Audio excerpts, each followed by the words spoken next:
കാസർഗോഡ് പെരുമ്പള പാലത്തിന് മുകളിൽ നിന്നും ചന്ദ്രഗിരി പുഴയിലേക്ക് ചാടിയ യുവാവിന്റെ മൃതദേഹം കണ്ടെത്തി. ചെങ്കള പടിഞ്ഞാർമൂല ബാഫക്കി നഗറിലെ KM ഷെരീഫാണ് ഇന്നലെ രാവിലെ പുഴയിലേക്ക് ചാടിയത്.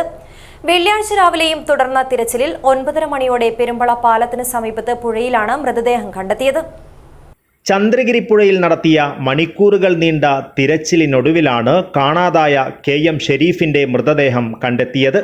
വ്യാഴാഴ്ച രാവിലെ 11 മണിയോടെയാണ് ഷെരീഫിന്റെ സ്കൂട്ടറും ചെരുപ്പും പാലത്തിന് മുകളിൽ കാണപ്പെട്ടത്. ഇതോടെയാണ് ഷെരീഫ് പുഴയിലേക്ക് ചാടിയിരിക്കാമെന്ന സംശയം ഉയർന്നത്. സമീപത്ത് മീൻ പിടിച്ചുകൊണ്ടിരുന്നവരും പുഴയിലേക്ക് എന്തോ വീഴുന്നതിന്റെ ശബ്ദം കേട്ടിരുന്നതായി പറഞ്ഞിരുന്നു.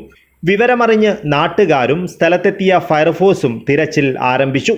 മണിക്കൂറുകളോളം തിരച്ചിൽ നടത്തിയെങ്കിലും കണ്ടെത്തുവാൻ കഴിഞ്ഞിരുന്നില്ല.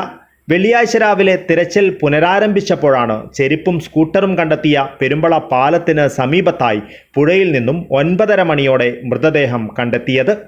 കാസർഗോഡ് അഗ്നിരക്ഷാസേനയിലെ സ്റ്റേഷൻ ഓഫീസർ R ഹർഷയുടെ നേതൃത്വത്തിൽ തൃക്കരിപ്പൂർ, കാഞ്ഞങ്ങാട്, കാസർഗോഡ് എന്നീ നിലയങ്ങളിലെ സ്കൂബ ഡൈവേഴ്സ് നടത്തിയ തിരച്ചിലിലാണ് മൃതദേഹം കണ്ടെത്തിയത്. സീനിയർ ഫയർ ആൻഡ് റെസ്ക്യൂ ഓഫീസർമാരായ VM Satheesan, KV Prakashan, scuba ഡൈവർമാരായ E Praseed, Rajesh Pavoor, Varun Gopi, H Umeshan, PG Jeevan, Jijo, ഹോംഗാർഡുമാരായ സോബിൻ, ശ്രീജിത്ത് എന്നിവരും തിരച്ചിലിൽ പങ്കെടുത്തു. തുടർ നടപടികൾക്കായി ഷെരീഫിന്റെ മൃതദേഹം കാസർഗോഡ് ജനറൽ ആശുപത്രി മോർച്ചറിയിലേക്ക് മാറ്റി. News bureau, Kasaragod.